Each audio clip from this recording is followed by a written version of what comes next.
Dear students, a warm welcome to the English class.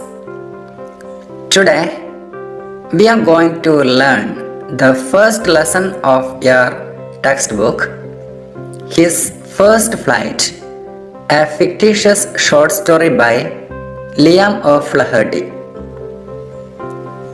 Liam O'Flaherty was an Irish novelist and short story writer.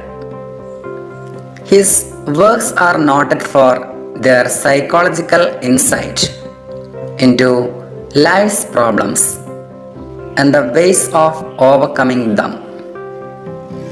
The present short story, His First Flight, relates to the importance of independence and self-confidence, as well as the need to remain in family life. Through the story of the birds, the writer conveys the importance of self-esteem and self-reliance. Here, we are going to study the beautiful story by Liam O'Flaherty, which teaches us the importance of strong willpower or determination and the necessity to perform courage at certain occasions in our life so as to become successful in life. At times, we all fail to understand our own potentials and strong sides. We lack self-confidence and keep low self-respect and may seek lame excuses to justify our deeds. The ultimate result of this is failure in life and the mere wasting of precious opportunities. Now, let us turn the story of a young seagull that was afraid to make its first flight, and how its parents encouraged it into action and thereby equipped it to face the challenges of life.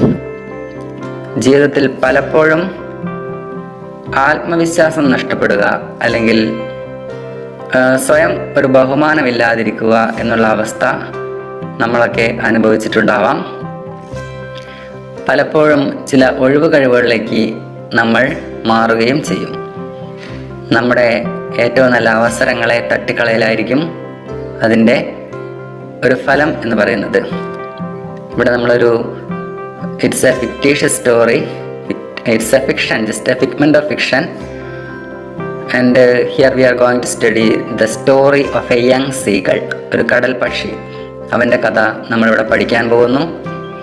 And here his problem lies in the fact that even though he has the strong wings, he couldn't make his first flight.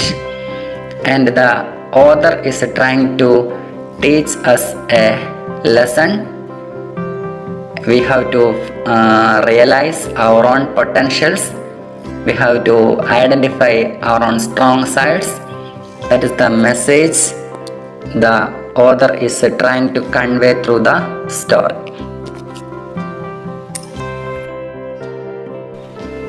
Let us read the first paragraph. Here I am just explaining the main idea depicted in the paragraph, but students, you have to read the paragraph and have to understand what I am substantiating in the class. Here we could see a young seagull which is left alone in his leads. Leads, it means a narrow horizontal projection from a vertical surface. And from the picture itself, you could understand what does leads mean. You can see the young seagull is standing at the edge of the leads, the brim of the leads. And that projected portion of the cliff is called leads. It is the home of the young seagull. We may be in a wonder why he is alone there. He was lonely, we found, and we are in a wonder what made him isolated there. But the thing is that his two brothers and his sister had already flown the day before. And it's a newborn seagull. And when he was born, he was not alone. He has his siblings. He has two brothers and a sister. But all of them mastered the skill of flying. And we know the mastery of flying. It is essential for a bird to survive. We all know to master the skill of flying is essential for a bird. But our young seagull somehow failed to fly, or his fear stopped him from flying. And he is yet to make his first flight because of some fear. But he tried, he attempted to fly and took a little run forward to the brink of the leads and flapped his wings. But he became afraid. Brink means edge, margin, border, etc. Here the young seagull tried to, or he attempted to take the first flight. But when he reached at the brink, at the border of the leads, something stopped him. And we know his unfounded fear that stopped him here. And what made him fearful? It is the vast expanse of the sea which stretched down beneath, and it was such a long way down, miles down, that made him afraid. Here the sea, it is the vast sea that made him frightful. But we know it has no basis. Anyhow, the seagull, he is yet to convince that fact. His wings should support him, and he couldn't realize that fact. The seagull felt his wings never support him, and we know the problem of the seagull here is that he is the blind belief that his wings wouldn't support him. So, with great grief, he returned the little hole under the leads, and it is here he slept last night. He was all alone, and as he failed to make his flight, he came back to the hall, and it is here he spent the last night. So here we can see a seagull which has no confidence, which is yet to take its first flight. He has a great fear to take the flight just because of the vast sea, and this vast sea is a symbol of the problems ahead, and he has to master the skill of flying. And just look at the right side of the paragraph. You can see a question here. You can read like why was the seagull afraid to fly?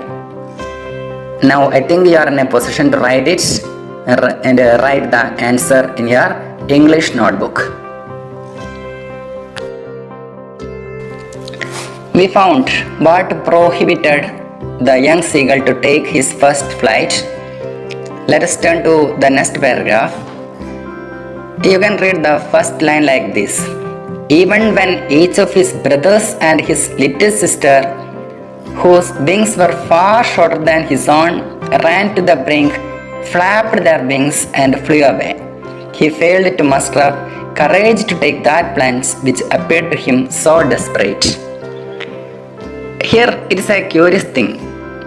Comparing to his siblings. Siblings means one's brothers or sisters are called siblings. We already found the young seagull has two brothers and sister. And comparing to his siblings, the young seagull possesses big and strong wings. He is powerful than them. They all flapped their wings and flew. But our young seagull failed to muster up courage to take that plunge, and he is very desperate. Desperate means he is under great despair, hopeless. Comparing to them, he is stronger, but what inhibited him, what prohibited him is his fear. But look at we can continue. His father and mother had come around, calling him shrilly, scolding him, threatening to let him starve on his legs unless he flew away. But for the life of him, he could not move. Look at the response of his parents. They called him shrilly. Shrilly means sharp or high-pitched. Sounds of birds are referred as shrilly here.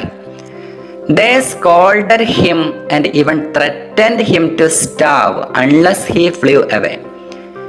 You can see a different type of parents here. Today's children often couldn't tolerate such an approach from parents. And most children nowadays couldn't admit any criticism. And the parents too have such a fear to scold their children. But the attitude of the young seagull's parents is quite different. They threatened him, they scolded him, and their motive, their very purpose is to make him fly. At least some of them are, nowadays children, most of the children, I told you, we are not ready to take up any criticism. But here, the seagull's parents believe sharp words and threats may evoke results from a non-performing child. Here you can see it's a non-performing child. He is not performing. He is not identifying his skills. And to evoke any response, sometimes it is necessary to use some strong words. And that is why they scolded him or threatened him. And the parents also believe such things make him strong. Perhaps they wanted to motivate him. But even after doing all this, he couldn't move. And the sad side is that after all this, he couldn't act, he couldn't move. Now, one more question is there. Now listen the next question and try to answer it. You can see, what did the parents do to motivate? Motivate means inspire. Inspire the young bird when it failed to muster up enough courage to fly. Muster up means storing or taking up. സംഭരിക്കുക എന്നൊക്കെ നമ്മൾ പറയും. അപ്പം അങ്ങനെയുള്ളൊരു ധൈര്യം സംഭരിക്കാതിരുന്നപ്പോൾ എന്താണ് parents ചെയ്തത് എന്നാണ് ഇവിടെ ചോദിക്കുന്നത്. Now we have to end our class here.